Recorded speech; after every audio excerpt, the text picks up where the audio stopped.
താങ്കൾ ഒരു പ്രാവശ്യം പറഞ്ഞു ഈ എന്തെങ്കിലും പരാതിയുമായി ഇപ്പോൾ മുഖ്യമന്ത്രിയുടെ അടുത്തേക്ക് പോയാൽ ആ പരാതി നേരെ പൊളിറ്റിക്കൽ സെക്രട്ടറിക്ക് പോകും, പിന്നെ അത് ചവറ്റുകുട്ടയിലേക്ക് പോകും. ഇപ്പം താങ്കൾ ഉന്നയിച്ച ഗുരുതരമായ ആരോപണങ്ങളാണ്, അതിലൊക്കെ നടപടി വരികയാണ്. നല്ല കാര്യം. ആ രീതിയിൽ തന്നെ എവിടെ നിന്ന് തുടങ്ങിയോ അവിടേക്കൊക്കെ കാര്യങ്ങൾ എത്തിക്കൊണ്ടിരിക്കുകയാണ്. താങ്കൾ ഉന്നയിച്ച കാര്യങ്ങളൊക്കെ ഗൗരവത്തിൽ നടപടി വന്നുകൊണ്ടിരിക്കുകയാണ്. ഏറ്റവും താങ്കൾ ഉന്നയിച്ച പരാതി അത് ഒരു പൊളിറ്റിക്കൽ സംരക്ഷണം ലഭിക്കുന്നുണ്ട് ADGPക്ക് എന്നതാണ്. ആ നിലപാടിൽ തന്നെയാണോ താങ്കൾ ഇപ്പോഴും ഉള്ളത്, അതോ അതിനെ മറികടന്ന നടപടി വരുമെന്ന് തോന്നുന്നുണ്ടോ? നിങ്ങൾ പറഞ്ഞ കാര്യങ്ങൾ രണ്ട് കാര്യങ്ങൾ തിരുത്തണം. ഞാൻ പറയാത്ത രണ്ട് കാര്യങ്ങളാണ് നിങ്ങൾ പറഞ്ഞത്. മുഖ്യമന്ത്രിക്ക് കൊടുക്കുന്ന എല്ലാ പരാതികളും പൊളിറ്റിക്കൽ സെക്രട്ടറിയുടെ മേശപ്പുറത്തെത്തും, അത് ചവറ്റുകൊട്ടയിലേക്ക് പോകും എന്നാണ് നിങ്ങൾ പറഞ്ഞത്. അതൊരിക്കലും ശരിയല്ല. പൊളിറ്റിക്കൽ സെക്രട്ടറി ചവറ്റുകൊട്ടയിലേക്ക് ഇടാൻ അദ്ദേഹം ഉദ്ദേശിക്കുന്ന അദ്ദേഹം ചവറ്റുകൊട്ടയിലേക്ക് ഇടും.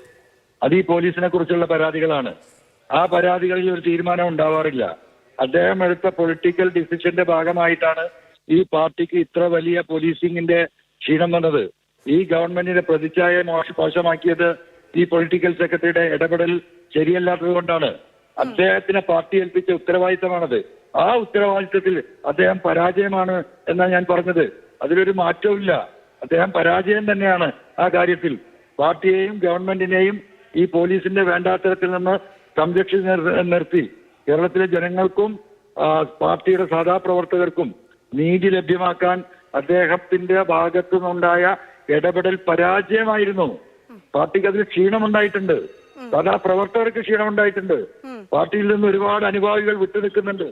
ഒരുപാട് ആളുകൾ നിർജീവമായിട്ടുണ്ട്. അതിലെനിക്ക് ഒരു സംശയമില്ല കാര്യത്തിൽ. ഞാൻ അതിൽ എന്നും ഉറച്ചു നിൽക്കും. മനസ്സിലായി. താങ്കൾ അന്ന് പറഞ്ഞത് തന്നെയാണ് ഇന്നും ആവർത്തിക്കുന്നത്. ഒരു കാര്യം കൂടി ചോദിച്ചോട്ടെ MLA. ഇപ്പം ADGP സ്ഥാനത്ത് ഇപ്പോഴും MR അജിത് കുമാർ ഇരിക്കുകയാണ്. അന്വേഷണം 1 മാസത്തിനുള്ളിൽ ആ റിപ്പോർട്ട് സമർപ്പിക്കാനാണ് പറഞ്ഞിട്ടുള്ളത്. ഇത്രയും ഈ കാലതാമസം വരുന്തോറും തെളിവ് നശിപ്പിക്കാനുള്ള ഒരു സാധ്യത അതുകൂടി വർദ്ധിക്കുകയല്ലേ? വളരെ കൂടുതലാണ്. വളരെ കൂടുതലാണ്. അദ്ദേഹത്തെ പോലുള്ള ഒരു ടെറർ, ഒരു എന്താ പറയാ ക്രിമിനൽ ആ സ്ഥാനത്ത് ഇരിക്കുമ്പോൾ സ്വാഭാവികമായിട്ടും ഈ ആളുകൾ ഇപ്പോഴും പലരും തെളിവ് നേരിട്ട് പറയുമ്പോഴും അത് പ്രത്യക്ഷമായി പറയാൻ പേടിക്കുകയാണ്. പോലീസ് ഉദ്യോഗസ്ഥരടക്കം ഒരുപാട് പോലീസ് ഉദ്യോഗസ്ഥരെ ഇദ്ദേഹം കണ്ണീര് കുടിപ്പിച്ചിട്ടുണ്ട്. ഇവരുടെ പരിധിക്ക് നിൽക്കാത്ത ഒരുപാട് ആളുകൾക്ക് അവർ ആക്ഷൻ എടുത്തിട്ട് അവർക്ക് PR കൊടുത്തിട്ടുണ്ട്. ഒരാളും രണ്ടാളും 10 ആളല്ല ഈ സങ്കടം പറയുന്നത്. നാട് കടത്തിയിട്ടുണ്ട് പലരെയും വീടിന്റെ അടുത്തുനിന്ന്. ഒരിക്കലും കുടുംബത്തിലേക്ക് ഒരു മാസത്തിലൊരിക്കൽ പോലും തിരിച്ചു വരാൻ കഴിയാത്ത വിധം ആളുകളെ പോലീസുകാരെ ദയനീയമായി ശിക്ഷിച്ചിട്ടുണ്ട്. ഇതൊക്കെ നാട്ടിലുള്ള കാര്യല്ലേ? അതിനൊക്കെ ഉത്തരവാദി ADGP അല്ലേ?